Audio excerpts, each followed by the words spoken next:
Today we're going to be talking about the spiral and the mastery-based learning options, which are available in various curriculums. So usually when you're looking at a curriculum, it will say, we are a mastery-based course, or we are a spiral-based course.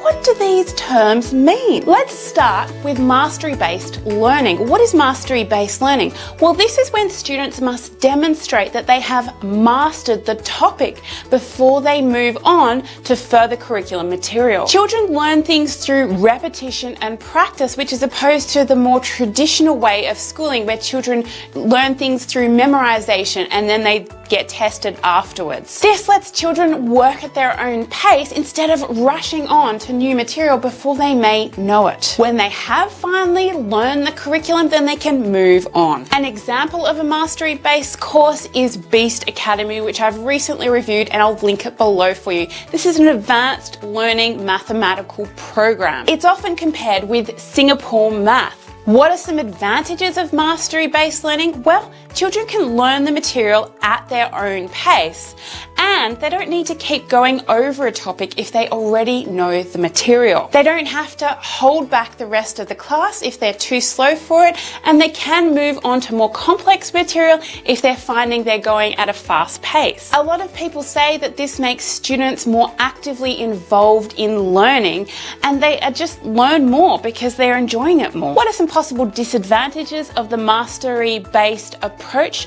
Well, this could be that it is quite time-consuming for a teacher and for a student because they keep going over material. There can also be less time to collaborate with the students around you because you're not at the same level as them. It can also require a lot more grading from teachers or parents as they look at what the child has learned before allowing them to then move on to new material. Finally, this approach may not be feasible in groups of 25 to 30 children if you are in a school, but is more suitable for a homeschool environment where there's only a few students to be taught. And with, for example, Beast Academy and teaching textbooks, which I believe are mastery-based programs, they do the work for you. So you as the teacher don't need to be sitting there. Okay, now let's move on to spiral-based learning. This method emphasizes the spiral way of learning, the cyclical way of learning, where you start with the foundational or beginner knowledge at the top,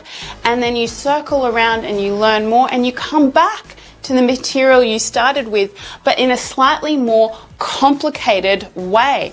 And you cycle through that over the months or over the years, coming back to the knowledge and laying foundation upon foundation. This allows students to revisit topics and gain a deeper understanding of what they're learning. The main idea behind cyclical learning or spiral learning is that the student has more opportunities to lay deeper roots into the knowledge they have learned as they revisit the topic. They can experience multiple iterations of the topic as their knowledge grows and deepens. And of course, each iteration builds on the one before it. What's an example of cyclical learning? Well, you might start teaching children numbers by just getting them to count. You'd start by getting them to count 1, 2, 3, 4, 5, 6, 7, 8, 9, 10, and then they could count to 100, and then you start teaching them to count by tens, 10, 20, 30, 40. That is cycling around as you count numbers and coming back to the material and building on top of those previous concepts you have learned. And very much so, an example of this would be the BJU Press program.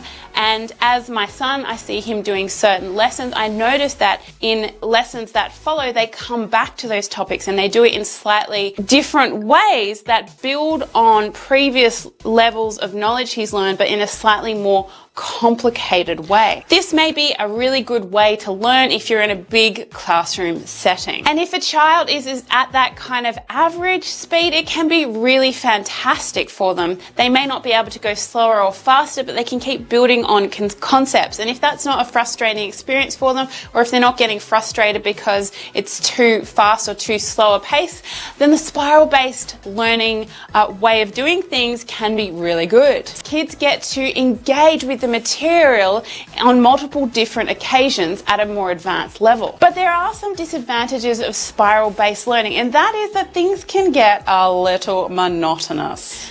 They may continue to revisit the topic, and initially they're really excited because it's new material, but then they keep doing it and they're like, come on, we've done this already. I already know it. We've revisited this topic, but it's not hard enough. I know this stuff already. Let's just move on.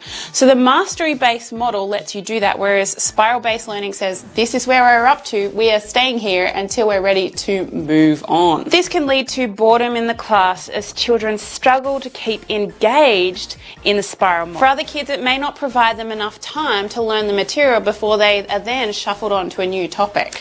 So what works best? It's difficult to say, and it depends on what child you have. But I think both methods have things that are special about them and that I like about them. But perhaps it's not spiral or mastery-based learning that is the problem, and perhaps you need a whole new homeschooling method. And if you don't know much about them, you can learn about them in this video right here.